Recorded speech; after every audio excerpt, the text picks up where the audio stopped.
조갑제 TV 시청자 여러분, 제가 프로를 진행할 때마다 여러분 되풀이해서 강조하는 이야기가 하나 있습니다.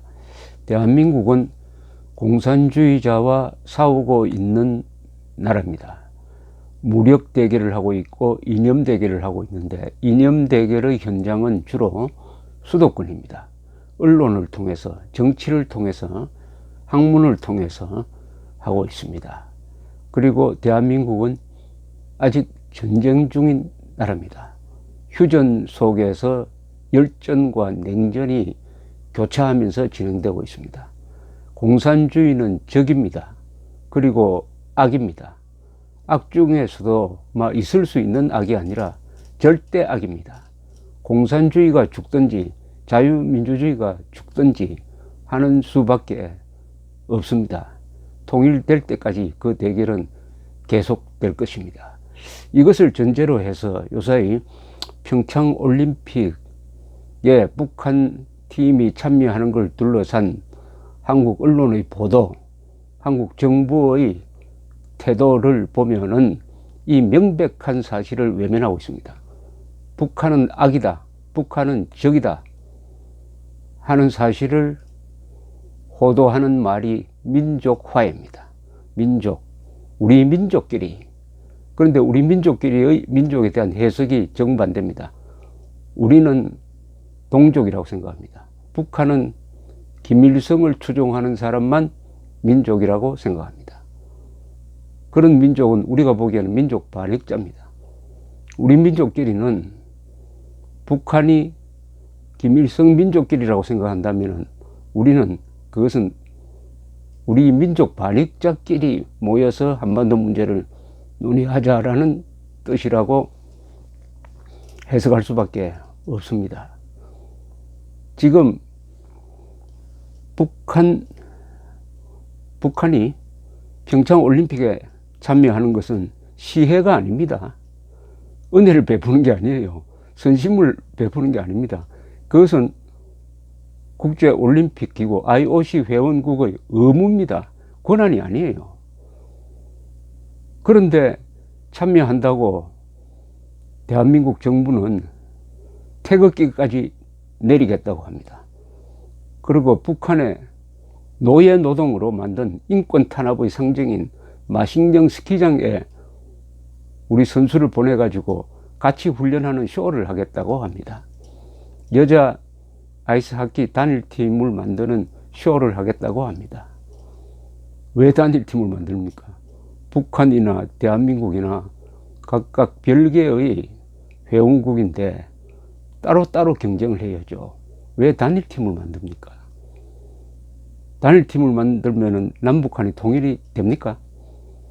그런 억지를 평화라는 이름으로 포장을 하고 있는데, 오늘 참 재밌는 일이, 이게 재밌는 일인지 걱정스러운 일인지 여러분들 들어보시면 판단할 건데, 일단 재미가 있습니다. 흥미로운 사실이 하나 밝혀졌습니다. 이 청와대의 평창올림픽에 대한 논평과 북한 노동당 기관지 노동신문의 논평이 거의 같아졌습니다. 핵심 메시지가 같아졌습니다. 우선 윤영찬 청와대 국민소통 수석이 브리핑한 내용을 제가 좀 소개를 해드리겠습니다. 북한의 평창 동계올림픽 참가로 평창올림픽에 대한 국제적 관심을 불러일으키고 흥행을 확신할 수 있게 됐다. 북한의 평창올림픽 참가는 평창올림픽 자체에 대한 전 세계적 관심을 높이는 데 긍정적 역할을 하고 있다.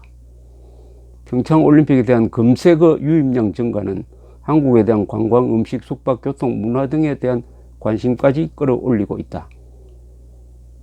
구글 검색 빈도가 높아졌다는 그런 뜻입니다. 불과 한두 달 전 북한 핵과 미사일 발사로 한반도는 전례 없는 전쟁 위험 속으로 치닫고 있었다. 과연 평창올림픽을 제대로 치러낼 수 있을까 하는 우려가 팽배했다. 북한의 올림픽 참가가 결정되면서 우리는 적어도 올림픽 기간만큼은 평화롭게 행사를 치를 수 있다는 자신감을 갖게 됐다. 이게 맞습니까? 이걸 보면 북한이 평창올림픽에 참여함으로써 한반도에서 긴장이 사라진 것처럼 이야기하고 있습니다. 그리고 참가하기 전에는 전쟁 위험 속으로 치닫고 있었다고 이야기합니다. 이게 맞습니까? 전쟁 위험 속으로 정말 치닫고 있었습니까? 전쟁을 하려면은 미국이 여기에 항공모함을 여러 척 상시 배치하고 있어야 됩니다. 훈련을 하지 말고. 그리고 우리도 준비를 했어야죠. 이렇게 과장을 하고 있습니다. 전쟁 일보 직전에 간 것을 북한 팀이 참여해가지고 구출해 주었다는 식으로 이야기를 하고 있습니다. 그렇다면 제가 질문이 있습니다. 한두 달 전 북한 핵과 미사일 발사로 한반도는 전례 없는 전쟁의 위험 속으로 치닫고 있었습니다. 그렇다면 왜 국민들한테 핵 방어 훈련을 하지 않습니까? 핵폭탄이 떨어지면은 어디로 숨어라는 방송을 왜 하지 않습니까? 왜 훈련을 하지 않습니까? 핵미사일이 날아올 때 나는 어디로 뛰어야 한다, 어느 지하시설로 뛰어야 한다는 것을 왜 가르쳐 주지 않았습니까? 청와대는 알고 있었다는 거 아닙니까? 전례 없는 전쟁 위험 속으로 치닫고 있는 것을 알고 있으면서 왜 국민들에게 숨을 곳을, 살 곳을 가르쳐 주지 않습니까? 지금 배가 태풍이 오고 있는데 왜 승객들에게 대피 훈련을 시키지 않습니까? 왜 구명정이 여기 있다, 어떻게 사용해야 된다는 것을 가르쳐 주지 않았습니까? 이 세월호 선장과 청와대가 뭐가 다릅니까? 아니면 과장입니까? 둘 중에 하나겠죠. 북한의 올림픽 참가가 결정되면서 우리는 적어도 올림픽 기간만큼은 평화롭게 행사를 치를 수 있다는 자신감을 갖게 됐다. 아니, 올림픽 기간 중에 북한이 테러를 할 것이라고 생각한 사람이 있었습니까? 그런 자살 행동을 할 북한은 아니잖아요.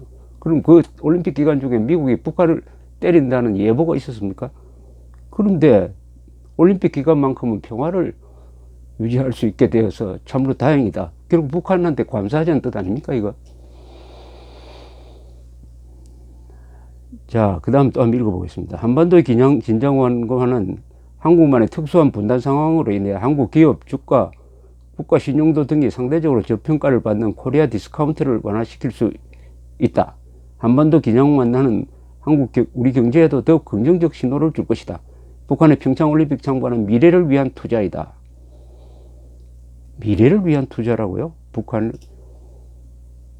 미래를 위한 투자를 북한 정권이 해주었으니까 얼마나 우리가 그럼 감사해야 된다는 이야기 아닙니까? 그러니까 태극기도 내리고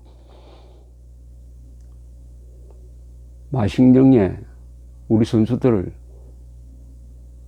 억지 춘향격으로 보내가지고 무리한 훈련까지 해가면서 아무도 바라보지 않는, 아무도 가보고 싶지 않은 마식령 스키장을 세계에 선전하게 주겠다는 거 아닙니까, 이거? 자, 그런데 오늘 북한 노동당 기관지 노동신문의 논평을 제가 한번 소개해 드리겠습니다. 앞에 청와대 발표하고 어떻게 같은지 다른지요. 북남 사이에 대화의 문이 열리고 관계 개선의 분위기가 마련되고 있는 지금 남조선에서 우리에 대한 괴뢰 보수 언론들의 악선전이 도수를 넘어서고 있다. 조선일보와 중앙일보를 비롯한 괴뢰 보수 언론들은 우리가 취하고 있는 대범한 조치와 성의 있는 노력에 대해 그 무슨 체제 선전을 위한 것, 위장 평화 공세라고 악담질을 해대고 있다. 우리가 남측 선수들과의 공동훈련을 위해 제공한 마식령 스키장과 갈마 비행장에 대해서는 낡고 불배한 설비니 위험한 장소니 하고 터무니없이 시비질을 하고 있다. 마식령 스키장을 우리 남한 선수들한테 제공했답니다. 아니, 우리가 훈련장이 없어서 마식령 스키장 빌려달라고 했습니까?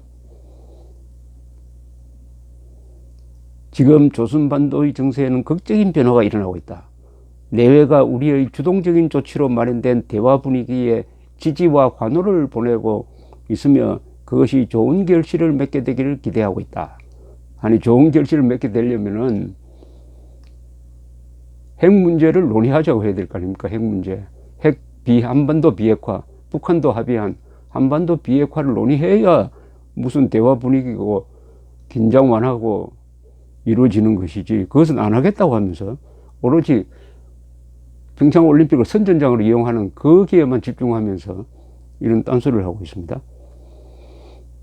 남조선 각계도 정세 악화로 역대 최악의 인기 없는 경기대회로 기록될 수 있는 이번 겨울철 올림픽 경기대회에 우리가 구원의 손길을 보내고 있는 데 대해 고마움을 금치 못하고 있다. 이거는 아까 소개한 청와대 측의 논평과 거의 맥락이 같습니다. 최악의 대회가 될 뻔했는데 북한이 참여하는 바람에 최고의 대회가 되게 되었다. 이것을 북한 측이 자랑하고 있고 대한민국 정부가 인정해주고 있습니다. 인정해주고 있습니다. 어느 마을에서 잔치를 하는데 동네 깡패가 잔치하는 동안에는 난동을 부리지 않겠다고 하니까 마을 사람들이 고마워해야 한다는 시간입니까? 국가가 이럴 수 있습니까? 더구나 북한 정권과 생존을 다투는 대결을 하는 대한민국이 이렇게 나올 수가 있습니까?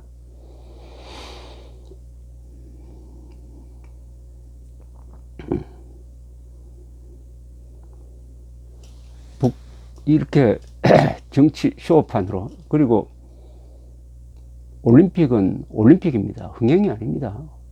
올림픽 성공 여부를 흥행이란 말로 따지면 곤란하죠. 그건 올림픽 정신에 대한 모독이죠. 프로레슬링하고는 다릅니다. 올림픽은 순수해야 합니다. 평화, 공존, 교류, 정치색을 빼야 합니다. 선전을 빼야 합니다. 그래서 경기할 때 엄격하게 규정하고 있지 않습니까? 폐쇄적 민족주의도 빼야 합니다. 그리고 여기에 지금 북한이 핵무기를 들고 나와가지고 세계를 상대로 위협을 하고 있는 이런 가운데서 한국에서 평창올림픽이 벌어지고 있다. 1988년 동서냉전 시대에 서울올림픽이 같이 지금과 비슷한 상황에서 이루어졌습니다. 그러나 서울올림픽에는 북한 팀이 참여하지 않았습니다. 북한 팀이 참여하고 싶어 했지만 우리는 북한의 무리한 요구를 거절을 했습니다. 서울올림픽은 북한 팀이 오지 않아서 성공한 겁니다. 회방을 놓으려고 비행기도 폭파하고 했지만은 우리가 꿈쩍도 하지 않았습니다. 북한이 달라는 대로 주지 않았어요. 공동입장 그런 거 없었습니다. 태극기 내리지 않았습니다. 그런데 평창올림픽은 북한이 오는 바람에 실패할 가능성이 상당히 많습니다. 두고 보십시오. 평창올림픽에 북한 팀이 참여함으로써 대한민국의 국론이 분열됐습니다. 문재인 정권한테 좋을 일이 일어나기가 힘들게 생겼습니다. 무엇보다도 남한의 한국의 청와대와 북한 노동당의 논평이 일치하는 점이 있다. 북한이 참여함으로써 평창올림픽이 성공하게 되었다는 이 한 문장은 문제가 많습니다. 여기에는 북한 정권을 악으로 본다, 북한의 공산주의를 적으로 본다 하는 생각이 빠져 있습니다. 그러나 북한은 그렇지 않습니다. 북한의 목표는 1.1 사태 50주년인데 1.1 사태를 일으켰던 1968년이나 지금이나 똑같습니다. 핵무기와 남한의 종북 좌파 세력을 연결시켜서 대한민국을 공산화한다 하는 목표는 변하지 않았습니다. 그런데 왜 미스터리가 있습니다. 왜 청와대의 논평과 북한 노동신문의 논평이 같은가? 공통점이 있을 겁니다. 그것은 남한의 좌파 정권과 북한 노동당 정권 사이에 공통 분모가 하나 있습니다. 그것은 계급투쟁론입니다. 또 남한식으로 말하면 민중주의죠. 민중주권론이죠. 민중주권론은 공통점이 있습니다. 정치적 반대 세력을 적으로 봅니다. 타도 대상으로 봅니다. 국가를 소중하게 여기지 않습니다. 국가는 지배층의 사유물이다. 그러니까 그런 국가는 타도하든지 해체해야 된다고 생각합니다. 국가에 대한 존엄성을 인정하지 않습니다. 그러니까 올해가 건국 70주년인데 건국 70주년을 인정하지 않습니다. 따라서 태극기도 국기도 국기의 존엄성도 인정하지 않습니다. 그러니까 그 태극기를 내리고 남북한 좌익 세력의 깃발인 한반도기로 대체하려는 것입니다. 한반도기로서 태극기를 짓밟은 것입니다. 이것은 세계가 보는 앞에서 대한민국이 쓰러진 것입니다. 쓰러지는 날이 올 것입니다. 그게 바로 2월 9일입니다. 2월 9일 태극기가 없는 입장식. 그날 대한민국이 쓰러지는 날입니다. 국민들은 가만히 있을 수 없겠죠. 2월 9일 날 집집마다 자동차마다 직장마다 태극기를 걸어야 합니다. 태극기는 내려질 수 없습니다. 감사합니다.